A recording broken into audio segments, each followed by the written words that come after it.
Since most people complain that I'm not speaking up, so today I'm going to be introducing the group. We'll just give maybe a minute or two for the rest of the guests to arrive. In any ways, welcome to all of you.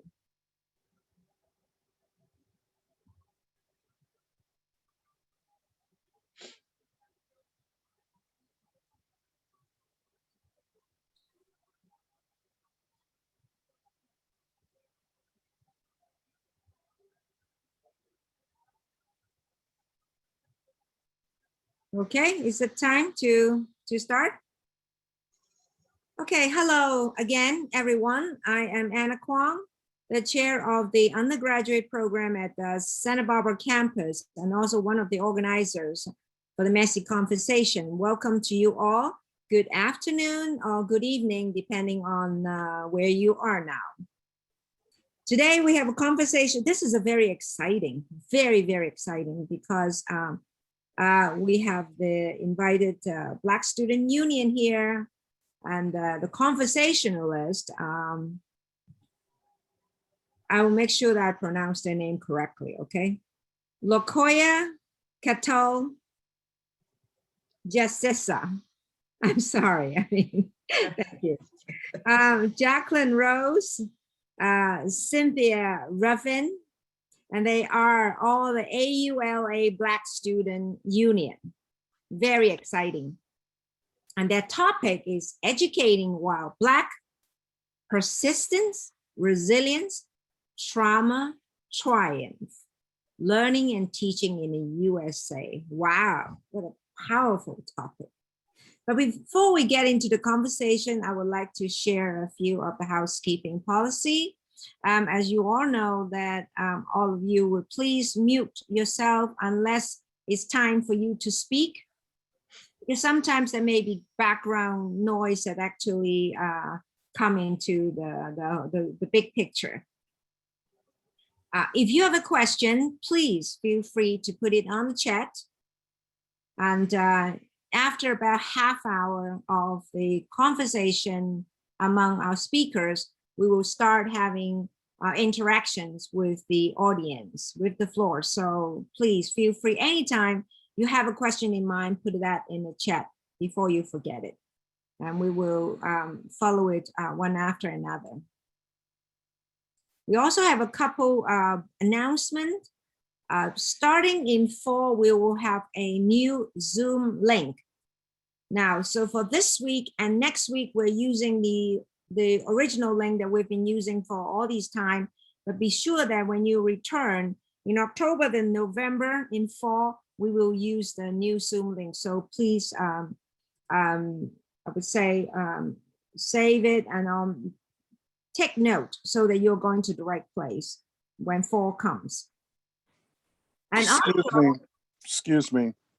Yes. The link for today kept sending me, averting me to some kind of new sign-in something, and it kept kicking me out. I had to go back to an old Zoom link to get in today.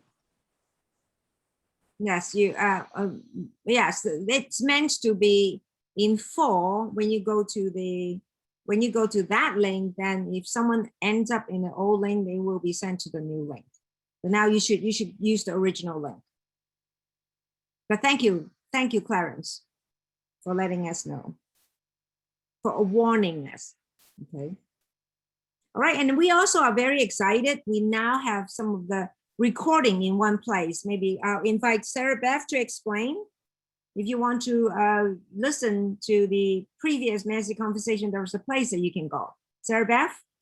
Hi there. We just set up our Messy Conversation Sakai with all the previous Messy Conversations. I'm told that Harold Hale is going to make that public if he hasn't already today. So if you can't see it today, just try again. It's called Antioch UNIV Messy Conversations. And if you're getting stuck and you can't access any of it, just reach out to messyconversations@antioch.edu.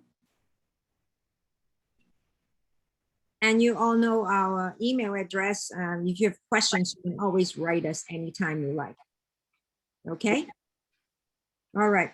So next week we will have one more messy conversation before the end of the summer term, the messy conversation. Okay, so stay tuned for next week's conversation on intersectionality, disabilities, and anti-racism. So that one of the leading conversations is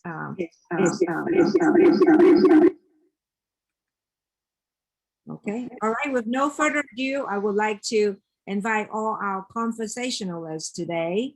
Come forward, please go ahead and start. Thank you so much, Anna. I'm so excited to be introduced by you today, especially because it's a great interaction and we get the chance to talk quite a bit, but I know that the audience doesn't get to see you as often. So thank you again for that. As BSU chair, coordinator / coordinator, we just wanted to have a little bit conversation with my co-panelists, which are actually my co-advisors, staff and faculty, LaCoya and Cynthia today, about education, higher education, especially in reference to African-American women, but also as BIPOC in general. And we all have a unique thing to bring to, unique perspectives to bring to today's conversation, I feel, because we work on campus, with campuses, as well as in the process of obtaining our own goals within our own educational careers. So we'd like that today, and it will be very individualized. And from my background, coming from starting out with elementary school students and then moving into junior high school students and working alongside and volunteering with high school, then a scholarship program for students at a university in Wisconsin. And also having the international background of working in an international Naples, Italy, international school. So for me as an educator, it has been just a worldwide experience. It's been just so much fun, just a wonderful time. I can't say enough of the students that I've had in the States and abroad, and for the students that I'm still friends with and still get to go to weddings and still get to go to announcements. It's a long special relationship to have as an educator administrator, and I'm full for it. Along the way, I do realize that for myself, I think I've always wanted to be a teacher. I always wanted to be in education, simply because, and I'd like to see people succeed. And I want to see the children cross the stage. And I want them to have their miniature goals as well as that final goal that they determine for themselves, not their parents when they go to college, where you have to do this or you have to do that, but whatever their goals are individually that they express to me. I love being a part of that process. And that's why I keep going out and doing it over and over again. And seeing the hurdles that some students face make that even a larger commitment for myself. And it's mostly because I know those hurdles when I experienced going through my own education, especially as a Black female, and having dismissiveness as part of the response of going through the educational system, or your history as a Black female is not included in the classroom, or there's all these different reasons that we look at how we are going to go through the whole gambit of our education from kindergarten all the way through. And higher education is supposed to be a learning process. It's supposed to be an experience of a lifetime for everyone. So I would like to highlight the resources that I have found to be the most important part of offering an education to a student. Myself, as a student, I will seek out, I will ask questions. I don't mind being embarrassed about the question. I don't mind if someone's gonna say, oh, that might be a stupid question.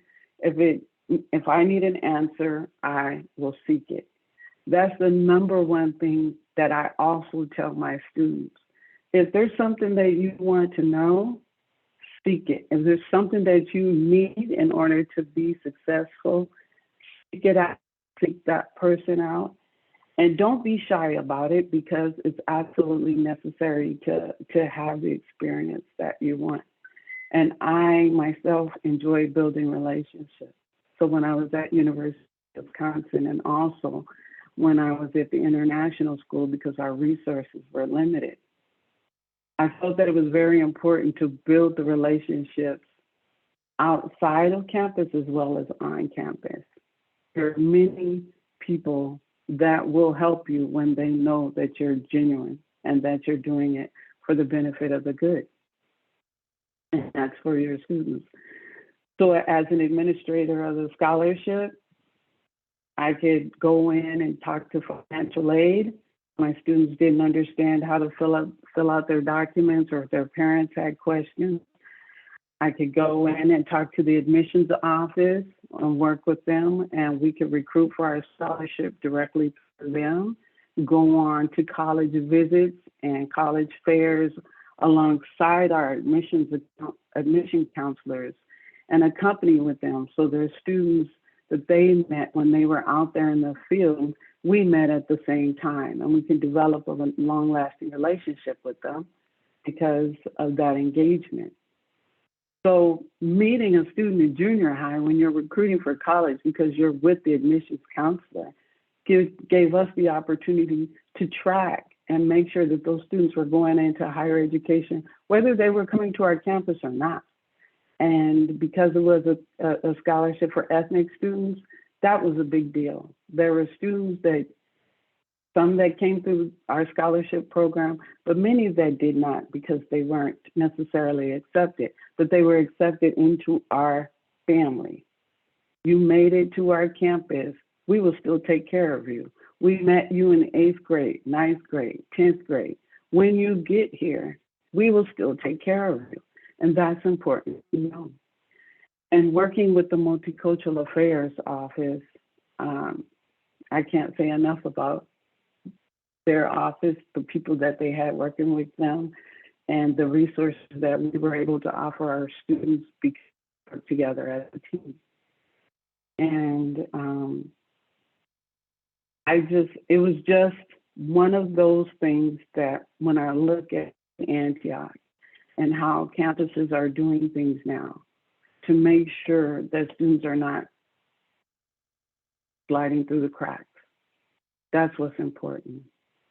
Knowing how to reach out, when to reach out, making sure that hopefully nothing gets missed. And if that means I have to go to court with my student, if that means I have to go to the psych department with my student, if that means I have to be there at 8 o'clock to toss them out of the bed to get them to class, whatever it takes to make sure that they were successful. Luckily, most of ours, they responded, they graduated. There's some that may not have been ready for the college setting, but they have to know what their options are, even if they decide that college is not for them. And that's a 2-year college or a 4-year college. I don't care what type of campus you're on. You have to have people available to work with our students. So with that said, I do want to turn it over to LaCoya or Cynthia, whoever wants to pick it up, because I know being present on campus, having resources and people that are on the campus that can respond to you is very important. I was independent and I had a lot more flexibility. and we had a good team. And I know that's a great benefit because many campuses don't have that, and they very much need to build that resource on campuses across the United States. So I will pass on the torch to you guys. Thank you, Jacqueline. I should say. Thank you, Jacqueline, for leading us in. I'm Cynthia. Just to remind you, my pronouns are she, her. I also respond well to queen. So I kind of want to start off by just telling you a little bit of a story. So one of my personal stories, yeah, because Jacqueline is so, eloquently spoke about, the experience of the Black students' potential experience as a student, and then also as an educator. So when I was in kindergarten, and I remember this like it was yesterday. So when I was in kindergarten, I grew up in Montreal. I was the only Black student in my kindergarten classroom. And, I've always been very rambunctious, very physical person. And one day, one of the other little girls in my classroom came to me and said, "You're a Negro." At 6 years old, I didn't know what a Negro meant. I didn't know that word. I didn't know what it was. So my response was, "No, I'm not." She said, "Yes, you are. You're a Negro." I said, "If I'm a Negro, you're a Negro." And she said, "No, I'm not a Negro, but you are." Then another girl joins her and says, "Oh yeah, you are a Negro. My dad said you are a Negro," right? And I'm going like, I am not a Negro. What are you talking about? The other kids are now gathering in, going like, yeah, no, you are. No, my dad said too, you're a Negro, my dad said. And I'm just like, wait, I go to the teacher, right? Remember her name, Miss Martin. I go to Miss Martin, I say, "Those kids are calling me a Negro and you need to make them stop." And she said, "You are a Negro." Back to your seats, everyone, right? A complete missed opportunity, let's call that, a missed opportunity for some learning in the classroom. Learning in the classroom in a couple of different ways. One, because now one student is really being cast outside of the group of all of the rest of the students, so that being the start. And the other, a teacher really being cognizant of what's happening in their classroom, right? Oh, is this child's feelings getting hurt? What is being said? Oh, well, she is a Negro. So let's explain, let's use this as a teachable moment. What is Negro? And what just happened in our classroom, kids? Let's actually talk about this, right? And that, in a way of speaking, kind of like set the stage, one, for either I was gonna figure that, all right, I'm always gonna be an outsider, which kind of I took on and embraced. I've always worn edgy hair. I'm tattooed. I'm a circus artist, so I kind of stepped into that role of being a little bit of an outsider. But then there's also that idea that you're such an outsider that there's no way that you can grab a handhold. Jacqueline talked about students not knowing where they could go, not knowing how to advocate for themselves when going to the registrar's office or financial aid, right? Those kinds of things, setting up the idea of not being able to advocate because I don't know where my allies are. And that kind of set a little bit of the stage for how I would walk through my educational experience, either knowing that nobody would help me and I would do without, or really walking in, needing to kick down doors when I got there because I really wanted to say, no, I am here and you will hear me and you will see me, kind of thing. Right. So having gone through that experience, then, right through my college experience in Montreal, having other teachers, other Black teachers in particular, say, you're going to have to be better than everyone else. Just realize that. To get to the next level, you're going to have to do better. You can't have a B+. You have to have an A++ just to be seen is what you're going to have to do. And the whole idea, Jacqueline again talked about, knowing that her place was, to be sometimes the voice of, or help, advocate, for people, help other people grow their own agency for how they could be in school or in their work lives, but the other part of it is sometimes people don't get up in the morning saying that it's like, don't get up in the morning being a warrior. You know, I think I came in a warrior, you know, and I will be a warrior until I go out. But not everybody steps into their educational experience knowing that they want to be a warrior. Some just want to go get their education and get out, go have their 2.5 kids and just have a family life and not have to advocate every day at school, you know, for my rights, for the rights of other students, for the rights of other students in the classroom. And really looking at what that does with then my ability to learn when I get to school. I was looking at a couple of weeks ago. So one of the things my job at Antioch right now is I run I'm the director of colors, LGBTQ youth counseling services. So I pay a lot of attention to what's happening in LGBTQ news. A couple of weeks ago, many of you might have heard an actively playing NFL athlete came out, right? So he's actively playing on a team and he came out. And some of the things that came out around that, one was another athlete, another football player who'd come out after he left the league, talking about when he was in the league and he was not out as a football player, he would watch his replays, right? So most athletes, they watch how the game was played. They watch what they did in terms of learning what they're doing wrong, what they could be doing better on the court or on the field, right? And he would watch himself play and he would be so taken up with, oh my goodness, I'm walking so gay.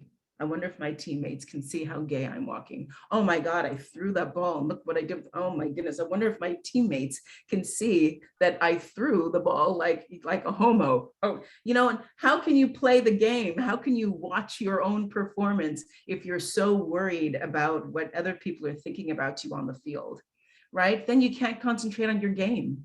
You can't concentrate on your job. You can't concentrate on learning in the classroom if you're taken up by, am I truly welcome in this classroom? Can I truly say what I need to say in this classroom? Will the teacher hear me in this classroom? If another student has an issue with hearing me in the classroom, will the teacher be able to manage the classroom in a way that we can all get something out of what's going on? And that's been so much a part of my experience in the way that I've stepped in terms of working with people. I know that at Antioch right now, very specifically, it's really interesting that when we were in person, when we were in the building, students would walk by my door and say, what teacher are you? What class are you teaching? Well, I'm not teaching faculty at Antioch, but we have students that are really looking to see, where are my allies? Where can I connect to people who will help me navigate this system while I'm at school. And with that, it's then become important to me to really step in and find the ways that I can be a part of the solution, for lack of a better word, kind of thing. And how important it is just for the health of the entire school, you know, for there to be places where students from marginalized communities, students from different ethnic groups, BIPOC students in particular, know where to find their help, know where to find help when they need it. Now, Dr. Tripp, I think in one of the very first messy conversations said something that still resonates so strong with me. And it's the fact that when each group at school, and we talk affinity groups, when each of those groups at school are healthy and doing well, then the entire system does well, you know, and racism that's leveled on any member of these groups, right? It hurts the entire community. Right? So the way to move forward as a community is really to pay attention to what's going on, because it becomes difficult. You know, it becomes difficult as a student and as a teacher to be afraid of stepping into difficult conversations, right? Stepping into challenging conversations, going to do things like normalizing the fact that this is difficult.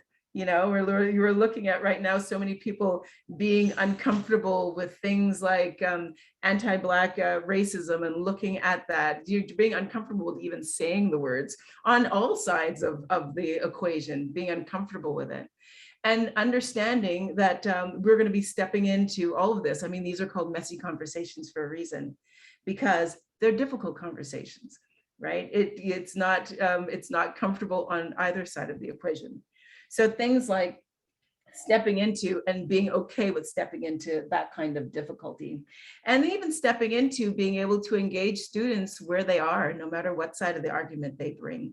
When they bring an argument to the classroom saying that undocumented people in the country are taking away jobs from everyone else. Okay, I hear what you're saying. Let's talk a little bit more about that. What has your experience been that this is what you're coming with? So again, being comfortable with walking towards that conversation that doesn't feel good, makes us feel shaky, right in the outset.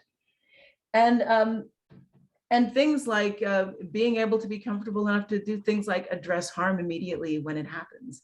When a student feels, harmed, being able to say something to it immediately, or knowing where their allies are, where they can say something about it immediately. And even in the classroom as a teacher, how to address things when they come up, going right towards them. And knowing that we've all got work to do. In one of my classes last school year, I've been out for a couple of quarters now, looking at close to the end of my program, somebody from the outside who visited our classroom came in and said, so how did you all deal with George Floyd when it happened a year ago? The truth was, in my classroom, my teachers never even touched it, pretended like it didn't happen, and it was business as usual in our class. So what's the impact that has on us? And how do we walk into that? And all of that is so much what has informed who I am in the classroom as a student and who I am in the classroom as a teacher. And that's why I wanted to be a part of this conversation and really, be a part of opening this up a little bit more, so that we do step a little bit more adeptly into being uncomfortable with all of this, and finding a way of knowing that, okay, it doesn't have to be that uncomfortable, right? So the little amygdala back there, we're not in a battle with a saber-toothed tiger, right? We're only in battle with a little bit of we're in battle with our discomfort, and how to step in and step through that. And I'm gonna be quiet for a moment and let LaCoya introduce herself and talk a little bit more about, what you're doing here and why is this an important conversation to you? Thank you, Cynthia. Thank you, Jackie. And I'll just take a few more minutes because I know you said half an hour, right? Okay, all right, I'll try to go fast. So in hearing Jackie talk about sort of like teachers and staff doing whatever it takes on behalf of their students, right? And then hearing Cynthia again talk about the role of teachers in a classroom to help navigate difficult topics and to truly educate students. I just wanted to talk a little bit about what kind of burden that is on teachers and staff of color. And I wanted to tell you just a quick story about my own experience. So I share with people all the time, I'm from Memphis, Tennessee, predominantly Black city. I went to school in Lake Forest, Illinois, which at the time that I was there, 5th wealthiest suburb in the country. Our claim to fame was Michael Jordan lived down the street, right? We used to sneak and just go pose in front of the 23. But a very different environment than what I was used to. First year, struggle city for me, struggle city. Wasn't making it socially, didn't care about what was happening academically. Every day was like, I'm getting out of this cold place, I'm going back home. And a couple of students kept mentioning this one professor, you gotta take a class with Judy, you gotta take a class with Judy. Well, I couldn't find Judy anywhere. And one day, walking across campus, probably crying, and I see what looks like this mythical character, this tall, statuesque, dreadlocked Black woman walking across campus. And I swear to you, my heart just leapt. I was like, that must be her. This is it. Like, this is my chance. Like, I have to go say something. So I run across and I introduce myself and immediately, developed a kinship. She taught a class. I was in it. She needed a work study student. I did it. She needed just like help filing. I did it. I stuck to this woman. To say she was a lifeline would be an understatement. And she really has become a lifelong friend and mentor. But she saved me. And at the time, I thought she was saving only me, right? I thought it was just because she loved LaCoya and I loved her and she was willing to go above and beyond on my behalf. And I credit her largely with being the reason that I stayed in school. Only to find out that Judy wasn't just doing that for me, that for every Black student on that campus, that she was showing up, she was representing, she was defending, she was supporting. I mean, truly giving of herself above what was required of her contractually, above what she was getting paid for. And what I later learned, this was a second career for Judy. She had decided that she wanted to go to a predominantly white institution and be of service to the students in that environment. So she quit an advertising job at 39 and started a PhD program at 40. Her daughter was grown, her granddaughter was growing up. She had decided this is what she was going to be able, this is what she wanted to do. And she truly lived that out until she retired a few years ago. I started to make a list of the things that Judy used to do. So she served off and on as the faculty advisor for the Black Student Union. She served off and on for the faculty advisor for a Black theater troupe that we had. She was the advisor to countless thesis projects and research papers and summer enrichment programs. She officially and unofficially tutored students, mentored students, sat in disciplinary reviews, sat in academic reviews, fought for students to have additional chances if they were failing, made sure the college spent funds on students who were struggling, helped students who couldn't afford to get back, purchased books for students who couldn't afford to get books, rented the van so that she could take us to dinner on Sundays because we wanted to go to church on Sundays. This is all above her rotating as chair of the English department, serving on her committee assignments, doing her administrative work, serving on search committees so that we could find additional diverse faculty. And what I began, and that's just the list that I'm coming up with. If I spoke with her, I'm sure it would be much longer. What I learned is that Judy was everywhere and representing for all of the Black kids on campus to the best way that she should, but I grew to resent that. I didn't necessarily think that that was fair, excuse me, that was fair and that she should have to do that because the institution didn't support her, couldn't hire more diverse faculty. You know what I mean? Like, she became our one and only. She was the only Black female at my institution. And at that particular time, there were only 4 Black professors there, period. And I would say that some of the other male professors also stood in the wake for students of color, but Judy was her own thing. And I've just thought about her over the course of the years and just like what a toll that must have taken, or what must that have been like to constantly sign up for that, to know that your job was so heavy outside of the classroom and those responsibilities. And so it impacted me in a way that it made me think, oh no, I don't want to do that. I'm not sure I want to stand in the wake. I'm not sure I want to carry that load.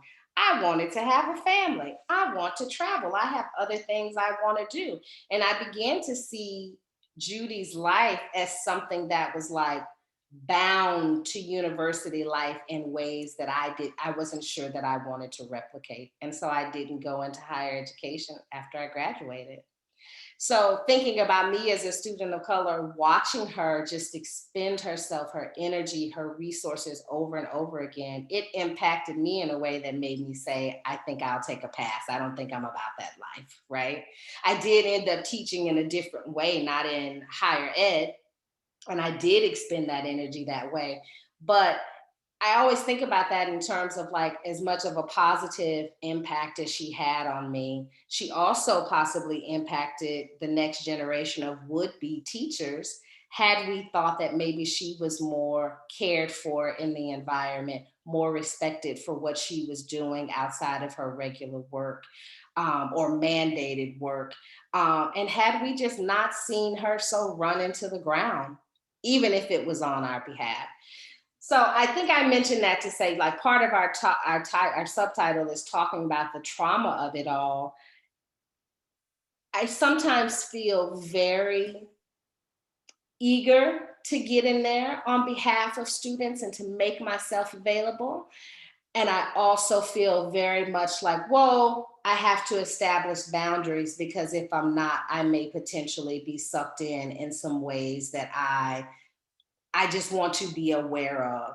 And I'm not sure that burden is the same for all professors. I don't think it is. And and you feel free, that could be part of our conversation to agree or disagree or challenge me on that. But I think about these professors at institutions where there is a Black community, but they don't see any Black professors. It's hard to find Black people in staff positions.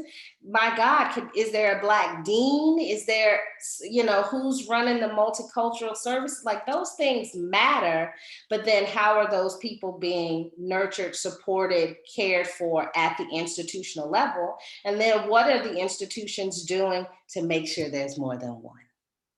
Right? And so, I don't know, I'm just throwing that out there. Talk to me, let me know what you think.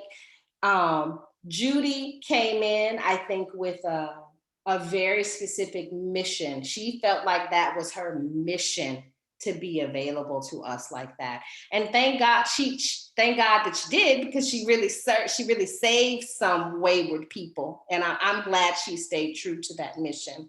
But I often think about her, and I think about, but at what cost to her? So I'm just throwing that out there. I can't read the chat, but let's talk. I'm gonna pass it back to you, Anna. I'll read it for you, LaCoya. All right. So Cynthia was asking So- what's that like for Judy's family and Judy's personal life. Yeah, I actually wanted to jump in on that one because when you were describing Judy, I completely understand what the person that you were describing, because I always wanted to be that person, that Judy it just made me just kind of chuckle inside myself, because when I saw those, when I first moved to Wisconsin, and I don't know if I've told some of you this, but when I first moved to Wisconsin, I was there for about 2 weeks. And I was going to I rented some kids' videos for my daughters, and we had just moved from Italy. And I was walking into the video store to return my videos, and the Suburban pulls up with all these Black kids in it. So I thought, oh, Stevens Point's got a nice, diversity. Maybe the numbers I read were wrong, when I researched the city. But the Suburban pulled up with all these Black kids in it. And I saw them, and I was like, oh, it's perfectly normal. But when they saw me, they were like, oh my God, there's a Black person, like a real living Black person.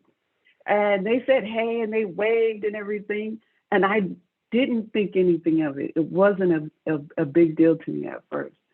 But then about 2 weeks later, I was talking to the gentleman that had recruited my husband for his position in that city.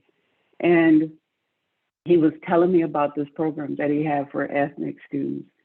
And I met those same kids, and they asked me to come to the campus. They asked me to meet their multicultural affairs coordinator on the campus. And he straight asked me if I would help out. And asking him to give me a little bit of time to think about it. And then going into the multicultural affairs lounge and seeing all these different students in there together, laughing, trying to figure it out, trying to figure out the math, trying to figure out the classes, trying to figure out what professors to take and not to take. It was exhilarating. And I had my daughters with me at the time. My oldest was 4 at the time, and my youngest was just under a year.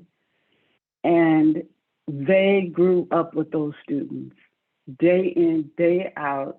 The Judy, the Jacqueline, taking my girls into the Black Student Union meetings and the salsa meetings and going to the MUN Association and the international dinner, and all of us being in the kitchen in February for Soul Food Sunday, cooking together. My daughter can make the best greens, collard greens. I'm telling you, nobody can beat her in this room, because she was in that kitchen with all those other kids. We all shared all different things, experiences, recipes.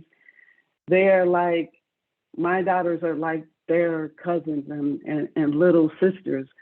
And the impact that they have had on me personally, on my personal life. And my husband understanding that is within me from the core, it means everything. And when my daughters decided that they were going to go to college and how they were going to do it, they had a plethora of people that they could ask advice of, that they could talk to, that they paid attention to and said, you know what? I'm not going to do that because I remember how that played out for so-and-so. No names. I hope no one's on this call.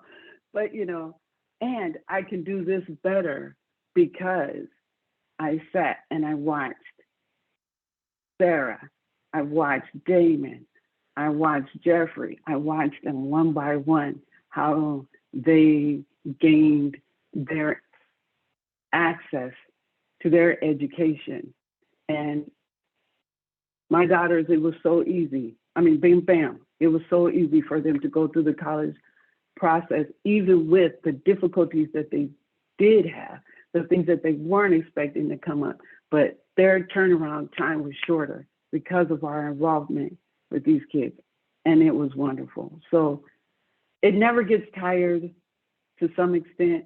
And even when you feel like you're getting down, you do wish you had someone else that you could lean on a different campus. You know that you have to address things immediately, but I'm telling you, the feeling inside, there's nothing like it. There's nothing like it. So, but that's just my experience.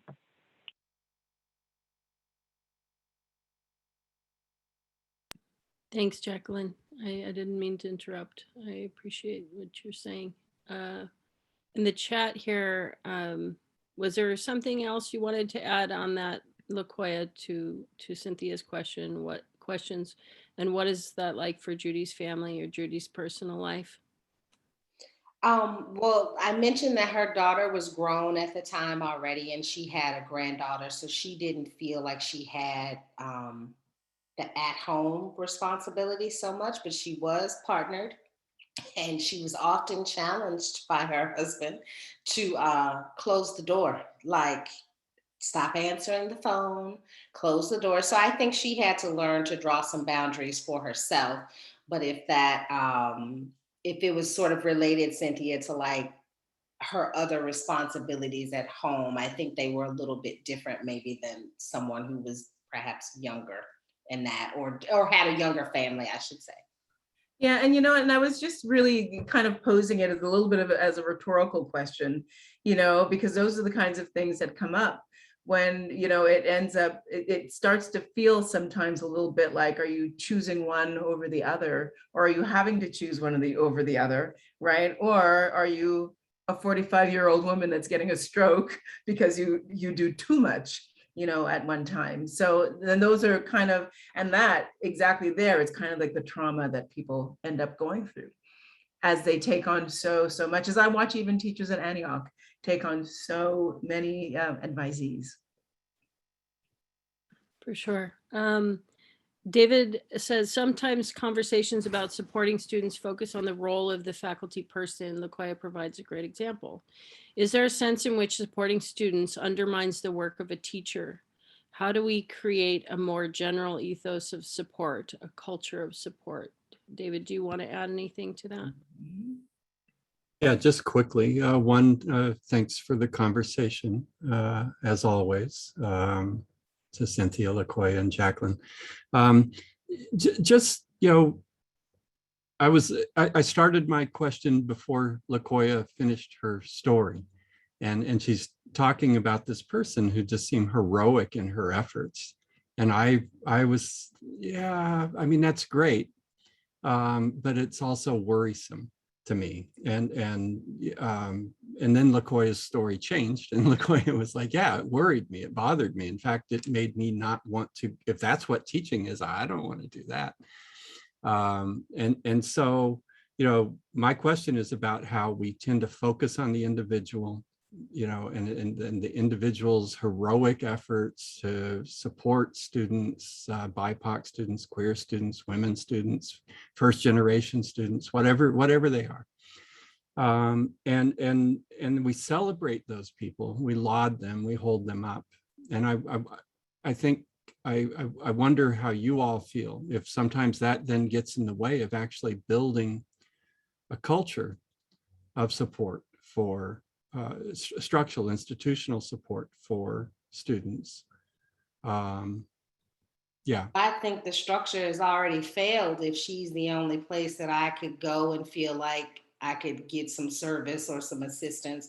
And I think too, we didn't have the conversation about microaggressions and things like that at that particular point. So I don't think we could even, sometimes I don't know if students can voice like why it's so important to see somebody who looks like you, like why I'm so frustrated going through all these other channels that aren't giving me the answers that I need or the just support that I need. So I think it's a failure on the structure already if I only felt like I had one avenue to go to. So then that, I was reading something as I was getting prepared too, that was talking about the lack of BIPOC faculty, and it was saying we need to stop focusing so much, kind of arguing that we need to start focusing less on the hiring of more BIPOC faculty and focus more on the hiring of deans and people in administration and stuff like that, because then it will perhaps trickle down. And that also becomes a place of frustration too for students, that all you see is sort of like the white male version of who is in charge. And so then you're looking for some other places to go. So we put Judys, we create Judys. She may have had her own mission, but the structure creates her to a certain degree. And she answered that call, but I don't think it should be fair that we all have to. Absolutely. I agree with you 100%, LaCoya. I think when there is one person, they then become the go-to, like for instance, like the one Black student in a classroom and the teacher asking them if, can you tell us about the Black experience? Oh, I can tell you about my experience. I'm one Black person, other, Black folks may have this experience, but, I can tell you my experience. And another thing that brings up for me is, so around the time that I came back to Antioch to work for Colors, a friend of mine was just leaving her position at Long Beach State and said, I think this is a really great position for you. You should go and check this out. And it was to be the head of the stage, it was theater department, which is my background, stage management. And I said, great, tell me a little bit more about this. She was leaving, she was going back to Chicago to be near her family. I said, great, tell me a little bit more about the position. What are you talking about? Why do you think it would be good for me? And who will be my allies on the ground? and she said, all right, let me be completely honest with you. You go to Long Beach State, right? What you're seeing more than anything is brown and Black students. And more than anything, the faculty, the administrators, everybody is white.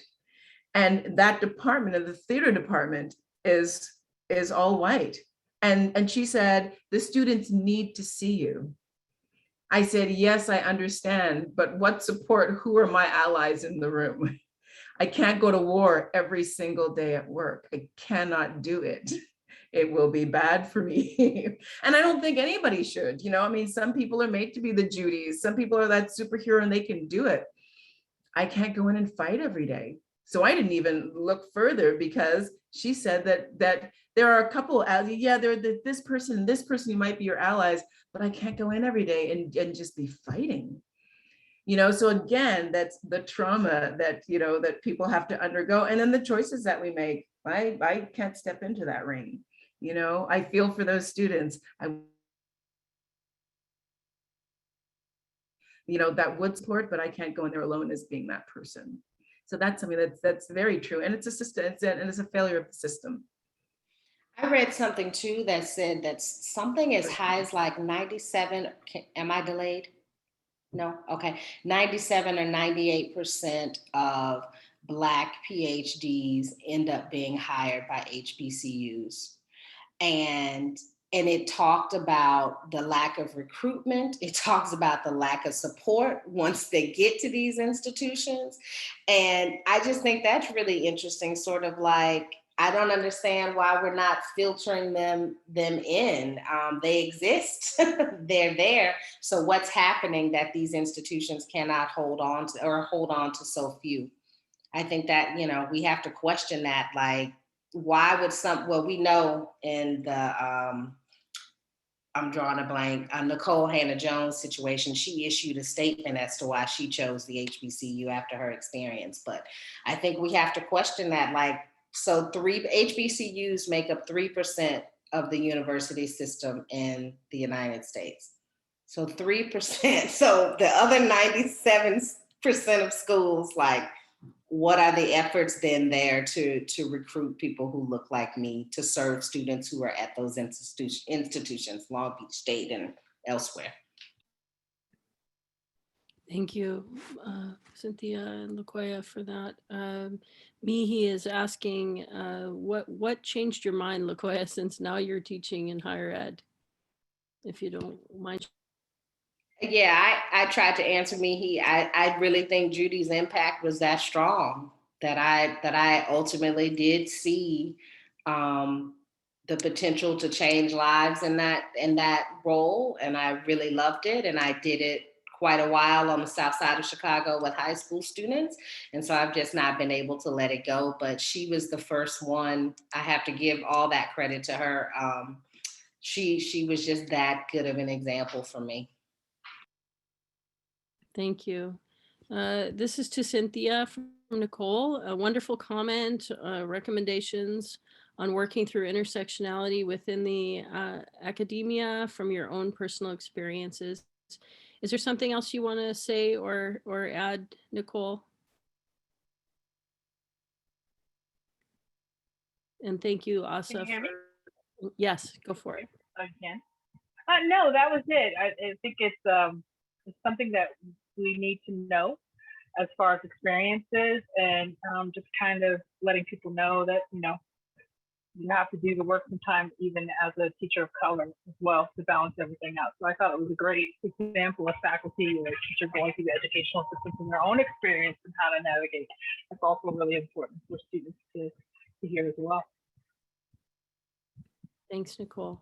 And just, hey, Sarah Beth, if I just might mention, I think I put it into the chat. This is a great peer-reviewed paper that some of those ideas are from. I'm sure there's a lot more, but this one is called Teaching Race, Racism and Racial Justice, Pedagogical Principles and Classroom Strategies for Course Instructors. Really wonderful piece of work that, really kind of takes a look at the whole system, right? Takes a look at what my place is as an instructor in the classroom, what my place is as a teacher in the classroom. It's a really wonderful piece of work. Thank you. And I see that Asa has put the link there for us if you want to follow up That's great. Jacqueline, you're also cheering on the great point. We had a supportive chancellor and everyone pitched in as needed, admissions counselors, student affairs office, and club advisors. We could easily direct the student to the correct ally, including the professor's mentoring program. Did you want to say more, Jacqueline? Just that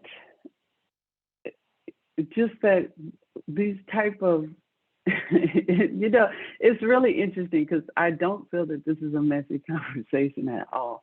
I feel that it's something that is supposed to be part of a normal, regular conversation on a campus.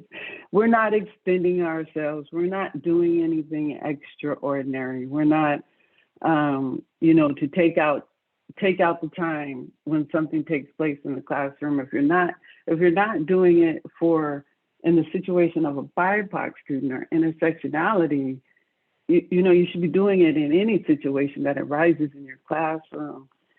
And students walking across the campus and being attentive to them when we were live. And, you know, there's just, even on Zoom, you can notice things when you're working with others. And to me, I just feel like it's something that's not out of the ordinary to be helpful. It's not out of the ordinary if a student or a faculty member comes to you and ask a question, and instead of saying, I don't know, the difference of 5 minutes, or saying, let's try to find out. You see what you come up with, I'll see what I come up with, and let's powwow on Thursday. You know, this is that is at best general courtesy, and that's not messy. And a program or a person that is trying to do everything because there's only one is odd. That's the messy part, because it's odd. It's out of the ordinary. It's not out of the ordinary to be responsive to another human being's needs. So I don't know. That's the best way for me to explain it. And I hope that we have more opportunities to do so, because we learn, like Cynthia and both Cynthia and LaCoya said, we learn from reaching out, we learn from responding, we learn from investing in that other person, and the appreciation that that person chose you to invest in for that short period of time should mean something. So it's real simple to me. Thank you. I don't know if that answers the question. I appreciate you framing that care for others is not messy itself, unless we aren't being present with the person or meeting them where they're at. And I think that's a great way to pause the conversation right now for those who have to go at 5. And thank you for coming. And a reminder, we have one more messy conversation next Monday, and then we'll be wrapping up for the summer and starting up again fall. We're going to start off with Clarence here, who had his hand up as soon as people have settled in again for the rest of our conversation today. I just want to first say thank you to the panel and to congratulate whoever the graphic artist was that did such a beautiful rendering of LaCoya on the flyer before she got her hair blonde, of course. But I just want to just shout out and celebrate the Judys, because the Judys have always been there. The Judys are the superheroes that show up for BIPOC students from K through infinity.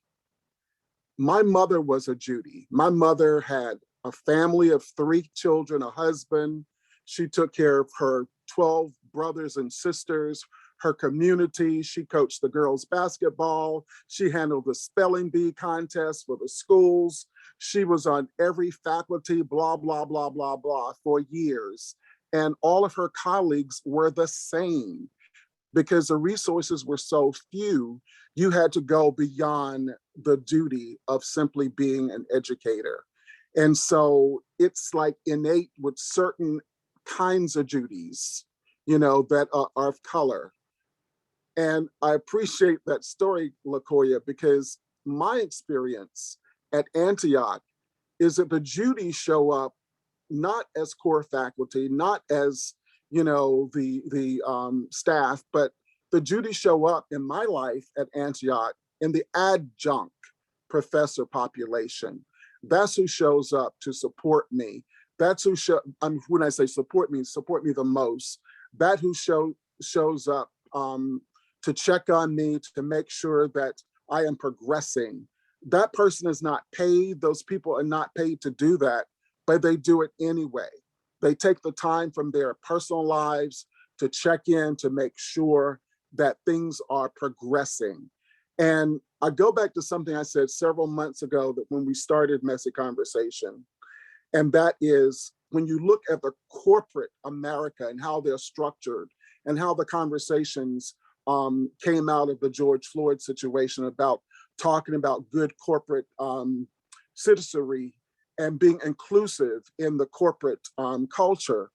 And when you look at that kind of structure, when you have someone like Burns, who used to be at IBM, when she said, the problem with corporations is that you don't include those BIPOC people at the very top. They're not on the boards of directors. They're not in the managerial and directorial levels. They're not even in middle management.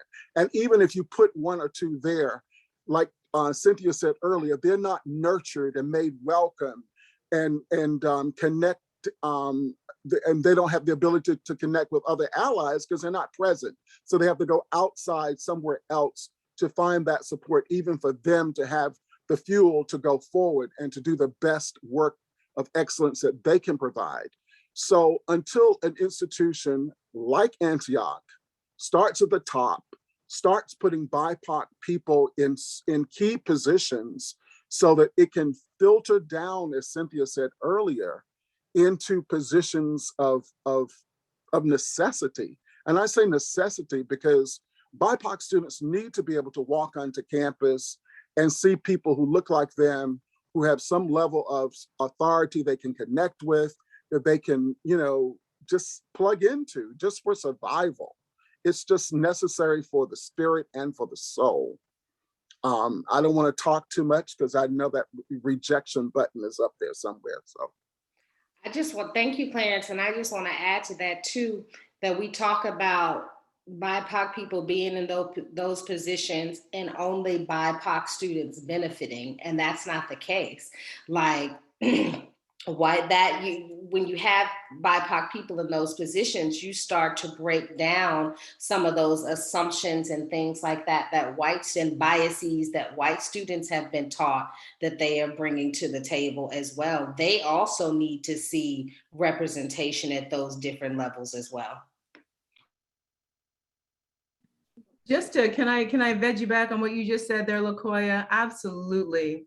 So another story. I was in Miami, in Miami Beach, teaching a circus workshop, and one of the schools that we were teaching at this year was a school in the very first Black incorporated town in Florida, right? And so they had a reputation. Everyone said the kids were just so badass there, and everyone. And it's like, well, those are my kids. Send me there. I'm going where the Black students are. And one of my coworkers, she wanted to go with me, but she came to me and said, "Do you think I should go?" She's an Italian woman, right? "Do you think I should go? I'm thinking that maybe they should. Well, you should be there, but should I go?" And I said, "You need to be there with me." Absolutely. The students need, just as white students and other, students of color who are not Black need to see me at the head of a classroom sometimes to understand what it is that I bring to the classroom sometimes. Those Black students, who probably most of their teachers are Black, they need to see who their white allies are. right? So they need to see a teacher in, in the classroom in front of them who doesn't look like them, who is actually an ally. And to see us there too as partners in the work, I think is it's so strong for them. So yeah, it's not just for the Black students that we're there for all of the students, right? All of the students need to see us and need to hear our voices, see what we look like in the front of the classroom, hear our stories, see where the stories are that kind of like dovetail with their stories, and where are the stories that are completely different from their stories. And that just adds to the educational experience, your civics education, your cultural education. So absolutely, we need to be there at the top of the classroom and in other positions of power for so many reasons, and for the benefit of the entire community. And also it allows people to see that just like ice cream, we come in 32 plus flavors. We're not all the same. Right on. Thanks, Clarence. Thank you, Cynthia. Nicole, first of all, there's just a lot of fan mail in the chat for the panelists. So thank you for the validations there. Nicole says 100% LaCoya, the Judys of the campus impact many students. I have to bring up my experience where there are no Judys on campus. Academics need to allow BIPOC students to come together and support themselves. Nicole, do you want to say more about this? Oh, I was just referring to coming from Northwest, and a lot of colleges around there, especially the smaller ones, are generally 94% white, basically. And my first time around a college, I went to Eastern University, which is just, very high rate of all white students, but a very, very small Black population, basically, were athletes. But we had white allies, we had Mexican allies, we did have a Black student teacher, but he wasn't really accessible. But we had allies to say that you guys need a place where you can just be you and still gather together in a safe space and actually learn how to advocate for each other, learn how to advocate a change of staff, how to impact your educational career, how to navigate through the educational system, but also how to get more faculty of color on campus. And that voice also needs to be heard. Appreciate it. Okay, going further down the chat, I see Gabriel is adding something. This conversation reminds me of last week, how the panelists talked about the issue of diversity in admissions is just one part of the problem. The greater issue being the adversity BIPOC students face in institutions that don't have enough support for them. This seems connected to the overworking of BIPOC teachers being allies for students. Gabriel, did you want to add anything to that?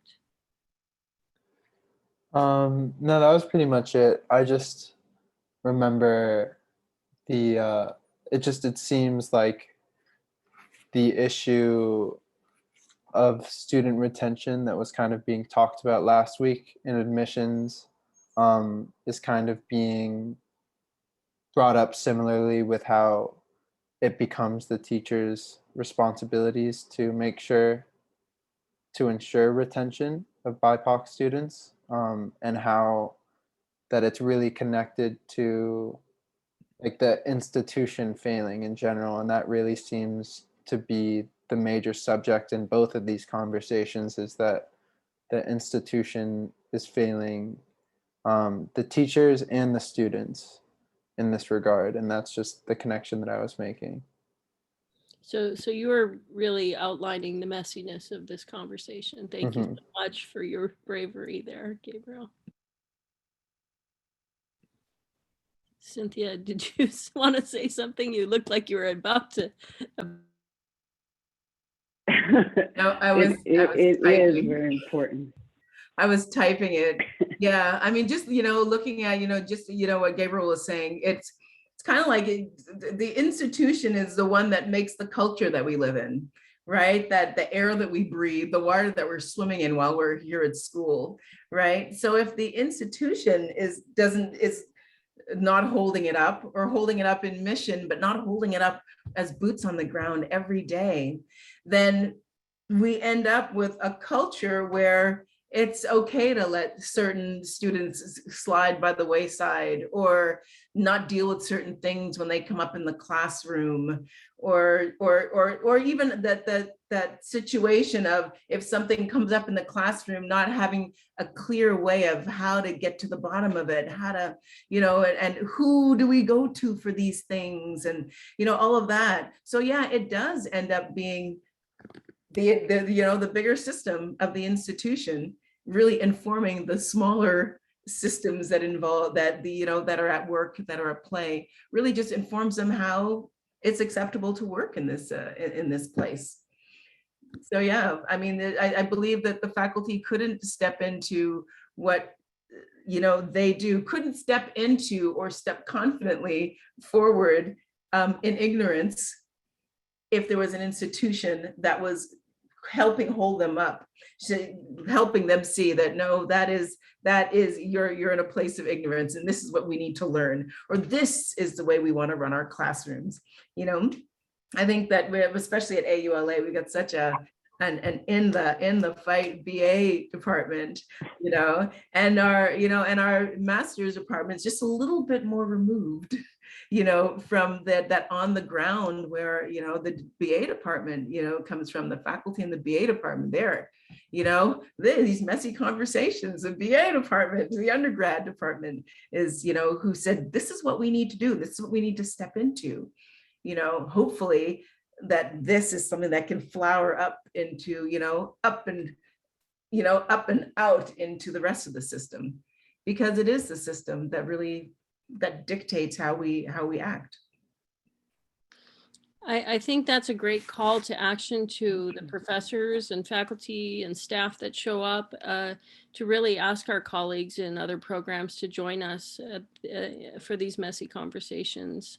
I know that there's work going on in every campus, and the more relationship we build, it feels like the more traction this work gets. So I appreciate what you're saying there.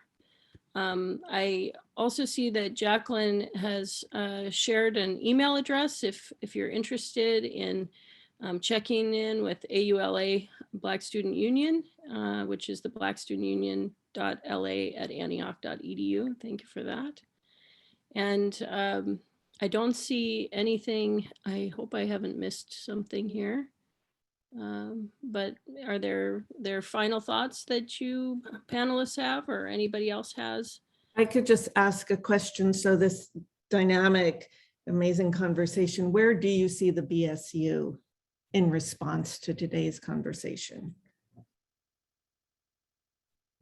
I'm actually hoping that after today, and as we start to go forward, that people will find the BSU a place that they can go to and ask questions, that we can pull our resources together, because I know Cynthia and LaCoya have resources out the yang, and I don't mind doing the research. And I think that it's also necessary to have a place that you can go to and have that brave space to have discussions to work through and figure out the best way for yourself to solve any issue or to celebrate any achievement at the same time. Because there's going to be as many celebrations as there are difficulties. We have to just learn how to celebrate them every time they happen. That's one thing that we always have to do. And moving forward in conversations like that, that's part of the celebration, is having this time to discuss things so we can figure it out and we all make it through together. So that's what I feel is important for BSU moving forward, at the very least. Cynthia and LaCoya probably have just as many thoughts on that. Yeah, I maybe, but I just wanted to say, and I hope you can hear me, the weird noise just started, so I'm hoping that you're not hearing that beep, beep, beep, beep, beep noise.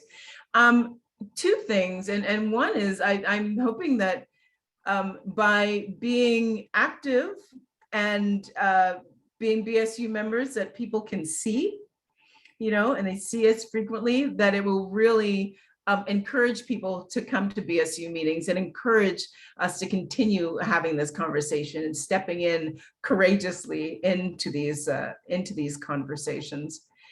And there was another thing, but it's completely slipped my mind.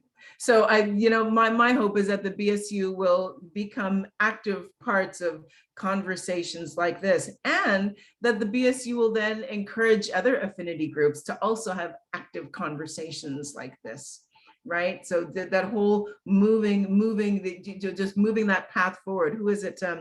Paulo Freire, right? You make the path by walking, right? So we walk along this path and continue forging a path, and hopefully others will walk on with us. Thank you, Cynthia. LaCoya, do you have last words for us? I was just gonna say that I imagine BSU sort of like as a metaphorical Judy, instead of one though splintering, with the capabilities of splintering out, and very similar to Cynthia, incorporating others, being that brave and safe space, but being a space of resources. Thank you so much. If there's no other comments, we'll wrap up for the day. And remember to join us next week for the Disability Justice Affinity Group joining our messy conversations. Could someone Thank say you, everyone. when the next BSU meeting is and how people who are interested in the BSU can get involved? We put the email in the chat, and we're going to be scheduling a check-in in the next couple of weeks here, so they'll see an announcement. Yes. Great, thank you.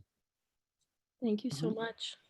Thanks to all our panelists. Thank you for coming, everyone. Thank you. Yeah, Thank you, everyone, great. Thank for you. being a part of this conversation. Thank you.